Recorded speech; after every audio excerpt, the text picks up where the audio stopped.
Olá, queridos novos convertidos, tudo bem? Este é o curso de Doutrinas Batistas e eu sou o pastor Sandro Vasconcelos. Hoje nós vamos tratar das fontes das doutrinas batistas, iniciar o primeiro capítulo que trata das Escrituras Sagradas. Veja bem, a palavra de Deus em João capítulo 7, versículo 16 e 17, fala assim: Palavras do Senhor Jesus Cristo. A minha doutrina não é minha, mas daquele que me enviou. Se alguém quiser fazer a vontade de Deus, há de saber se a doutrina é dele. A fonte das doutrinas batistas está nas Escrituras Sagradas. E o próprio Cristo, com muita autoridade, fala que ele veio exatamente falar dessas Escrituras divinas. Ok? Uma coisa interessante que nós vamos ver nesse slide que você está vendo aí, é que na Bíblia encontramos as doutrinas básicas da nossa fé cristã. Eu quero lembrar que o curso é de doutrinas batistas, porque nós somos uma igreja batista. Nós aceitamos a Jesus Cristo como nosso Salvador e estamos estudando nesta classe de novos convertidos sobre este assunto tão importante e tão básico para a nossa fé. Então, nós batistas temos uma declaração doutrinária da Convenção Batista Brasileira. E nós acreditamos que, basicamente, esses 19 assuntos fazem parte do nosso embasamento doutrinário, né? Então, você percebe aí, as Escrituras Sagradas, vamos ver hoje, vamos ver no próximo episódio, né? Na nossa próxima aula, a respeito de Deus. E assim vai, nós veremos a respeito do homem, do pecado, a salvação, o que a Bíblia fala sobre a eleição, que assunto é esse, o reino de Deus, o que a Bíblia fala sobre a igreja, o dia do Senhor, o batismo e a ceia do Senhor, um assunto bem prático, bem importante para toda a igreja, não é? Sobre o ministério pastoral, sobre mordomia, né? Vamos ver, afinal de contas, quem está na mordomia de quem neste assunto, né? É muito interessante, que trata da administração da nossa vida, de tudo aquilo que Deus nos dá. Evangelização, o que os batistas creem sobre educação religiosa, liberdade religiosa, ordem social, família, morte e justos e ímpios, né? Queridos, como são importantes esses assuntos, né? E hoje nós iniciaremos com o primeiro capítulo desses 19 que trata das Escrituras Sagradas. Observe o seguinte: a Bíblia é uma verdadeira biblioteca de 66 livros. Você sabia que a Bíblia tem 66 livros, né? Observe, a Bíblia é assim. É um livro de 66 livros, né? 39 no Antigo Testamento e 27 no Novo Testamento. Quantos homens escreveram a Bíblia? Cerca de 40 homens, inspirados pelo Espírito Santo, durante um período aproximado de 1.400 a 1.600 anos. A Bíblia é o livro mais lido do mundo e já foi publicado em mais de 160 idiomas, e é certamente o livro dos livros, né?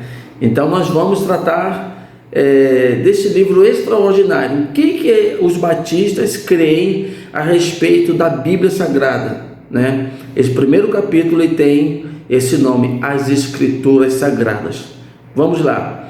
A primeira afirmativa a respeito das Escrituras Sagradas que os batistas creem é a seguinte: a Bíblia é a palavra de Deus em linguagem humana. É a palavra de Deus em linguagem humana.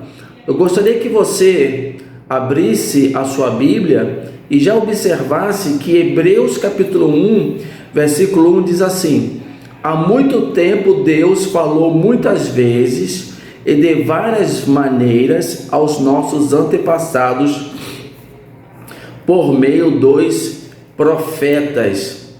Veja, se Deus quer se revelar à sua humanidade, se Deus quer que a sua criação, seus filhos entendam da sua vontade, a linguagem que ele vai utilizar é uma linguagem humana, não é?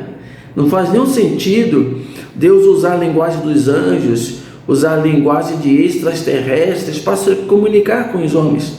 Ele vai utilizar uma linguagem humana, não é? Imagina aí um estrangeiro, né, vindo para o nosso país e quer se comunicar conosco. Não vai adiantar nada ele falar no seu idioma nativo. Ele tem que falar no seu idioma brasileiro. Assim também é Deus se comunicando conosco. Ele vai utilizar de linguagem humana para que possamos entender. Eu li um capítulo, ou seja, eu li um texto bíblico que é de Hebreus, capítulo 1, versículo 1, e você lerá o outro, né, após assistir ou durante este processo, o outro texto, que é o Salmo 119, verso 89. A segunda afirmativa é que a Bíblia é o registro da revelação que Deus fez em si mesmo aos homens. E nós encontramos dois textos que corroboram com esta afirmação: Isaías 40, verso 8 e Mateus 22, verso 29. É claro que tem vários outros textos, né? E aí você pode me cobrar, que eu terei o maior prazer de passar para você a respeito desta afirmativa. Mas nós leremos o texto de Mateus, capítulo 22, versículo 29, ok?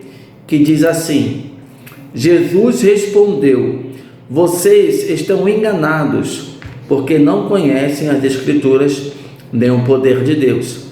Na Almeida Corrigida Fiel está assim: Jesus, porém, respondendo, disse-lhes: errais, não conhecendo as Escrituras nem o poder de Deus. Então, Deus, ele registrou de si mesmo, né, para se revelar ao homem, dizendo que nas Escrituras, você e eu e todo aquele que crê pode conhecer mais de Deus e mais do seu poder, ok? A terceira afirmativa é a seguinte: sendo Deus seu verdadeiro autor, foi escrita por homens inspirados e dirigidos pelo Espírito Santo. O autor das Sagradas Escrituras é o próprio Deus. Deus, ele com o seu próprio Espírito Santo, usou cerca de 40 homens, como nós vimos no início, para escrever as Sagradas Escrituras, né? E nós vamos observar que existe dois textos e mais, né? Mas agora leremos Atos 3:21, que concorda e que embasa, né, esta verdade. O texto diz assim: é necessário que ele permaneça no céu, até que chegue o tempo em que Deus restaurará todas as coisas, como falou há muito tempo por meio dos seus santos profetas. Está vendo aí, né? Existe outro texto de 2 Pedro, capítulo 1, versículos 21 e 22, que fala que Deus inspirou homens, né, para escrever as Sagradas Escrituras, né?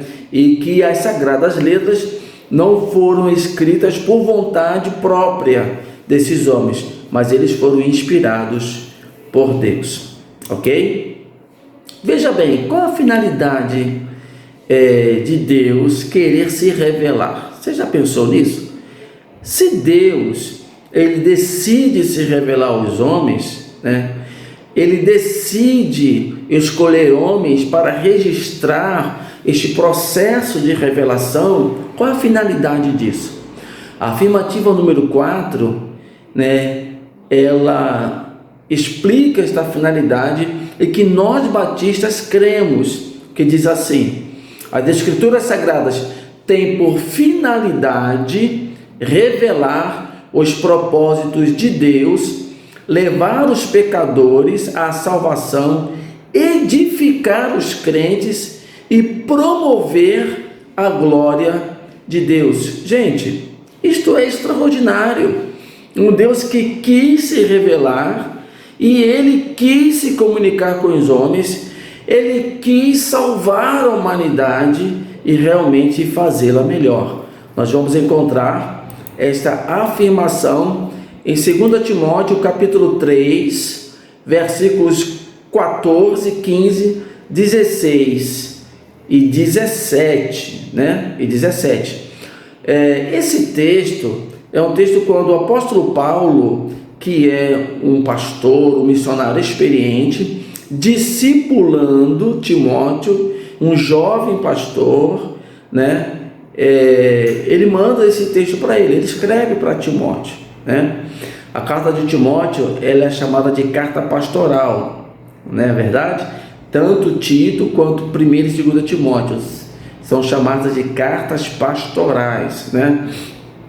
E aí, ele escreve assim para o jovem Timóteo, em 2 Timóteo capítulo 2 Timóteo capítulo 3, versículos 14, 15, 16 e 17, diz assim: quanto a você, Timóteo, porém, permaneça nas coisas que aprendeu e das quais tem convicção, pois você sabe de quem o aprendeu, porque desde criança você conhece as sagradas letras, que são capazes de torná-lo sábio para a salvação. Olha que coisa extraordinária. Mediante a fé em Cristo Jesus. E aí, o pastor e missionário Paulo, ele continua dizendo assim, exaltando as Escrituras Sagradas. Toda a Escritura é inspirada por Deus e útil para o ensino, para a repreensão, para a correção e para a instrução na justiça, para que o homem de Deus seja apto e plenamente preparado para toda boa obra. Olha que propósito supremo que Deus coloca nas Sagradas Escrituras, não é? Agora nós vamos aqui para a quinta afirmativa a respeito das Escrituras Sagradas, que é o primeiro capítulo, ou primeiro artigo da Declaração Doutrinária da Convenção Batista Brasileira, que cuida das Escrituras como a fonte das doutrinas cristãs. A quinta afirmativa é a seguinte: seu conteúdo, ou seja, o conteúdo das Sagradas Escrituras é a verdade, sem mescla de erro, e por isso é um perfeito tesouro de instrução divina. Gente, não existe erro nas Sagradas Escrituras. Não existe um texto que discorda de outro texto. Eles, ainda que sejam diferentes ou tenham olhares diferentes, eles se complementam. Quer ver uma coisa? Nós temos 4 evangelhos no início do Novo Testamento, né? Mateus, Marcos, Lucas e João. Os 3 primeiros evangelhos, Mateus, Marcos e Lucas, são chamados evangelhos sinóticos, ou seja, eles têm um olhar para o mesmo ponto. Mas você percebe que esses evangelhos, apesar de falarem de Jesus, eles têm algumas diferenças que complementam, assim também como o evangelho de João, né? E nós vamos ver essa afirmação, que ela não tem mescla de erro, é a verdade, o perfeito tesouro de instrução divina, no texto aqui de Salmo 19, do verso 7 ao verso 9. Abra aí a sua Bíblia, diz assim a palavra de Deus. Olha que coisa maravilhosa que as Sagradas Escrituras falam realmente das Sagradas Escrituras. É o próprio Deus inspirando homens para exaltar a sua palavra. Diz assim o texto: a lei do Senhor é perfeita e revigora a alma. Os testemunhos do Senhor são dignos de confiança e tornam sábios os inexperientes. Os preceitos do Senhor são justos e dão alegria ao coração. Os mandamentos do Senhor são límpidos e trazem luz aos olhos. O temor do Senhor é puro e dura para sempre. As ordenanças do Senhor são verdadeiras, são todas elas justas. Assim é as Escrituras Sagradas. A sexta afirmativa que nós cremos a respeito das Escrituras Sagradas como batistas, né, que fazem assim a base das doutrinas cristãs, diz assim, sexta afirmativa: as Escrituras Sagradas revelam o destino final do mundo e os critérios pelo qual Deus julgará todos os homens. Vamos ver isso, né, no texto de João, capítulo 12, versículos 47 e 48. Diz assim a palavra de Deus: se alguém ouve as minhas palavras, Jesus Cristo está aqui falando dessas coisas. Se alguém ouve as minhas palavras e não as guarda, eu não o julgo, pois não vim para julgar o mundo, mas para salvá-lo. Há um juiz para quem me rejeita, há um juiz para quem me rejeita e não aceita as minhas palavras. A própria palavra que proferir o condenará no último dia. Então perceba, as Escrituras Sagradas mostram os destinos, né? Ou seja, o destino final do mundo, o destino daquele que aceita as Escrituras Sagradas e aqueles que rejeitam. Aceita o próprio Cristo e aqueles que rejeitam, ok? Vamos ver aqui as duas últimas afirmativas, a sétima e a oitava. A sétima diz assim: a Bíblia é a autoridade única em matéria de religião, fiel padrão pelo qual devem ser aferidas as doutrinas e a conduta dos homens. Nós vimos alguma coisa parecida na nossa lição anterior. Vocês lembram? A Bíblia é a única regra de fé e conduta, não é isso? Nós leremos essa verdade em Isaías capítulo 8, versículo 20, que diz assim: respondam à lei e aos mandamentos. Se eles não falarem conforme esta palavra, vocês jamais verão a luz. A lei e os mandamentos, ou seja, que é o conteúdo, né, das Sagradas Escrituras. Se a gente não encontrar afirmação para nossa conduta e para nossa fé, jamais acertaremos, jamais veremos a luz nos nossos caminhos, nos nossos passos e na nossa vida. A oitava afirmativa diz assim: as Escrituras Sagradas, ela deve ser interpretada sempre à luz da pessoa e dos ensinos de Jesus Cristo. Vamos ver o que diz então Lucas capítulo 24, né? 44 e 45, ok? Veja bem, disse Jesus e disse-lhes: foi isso que eu lhes falei enquanto ainda estava com vocês.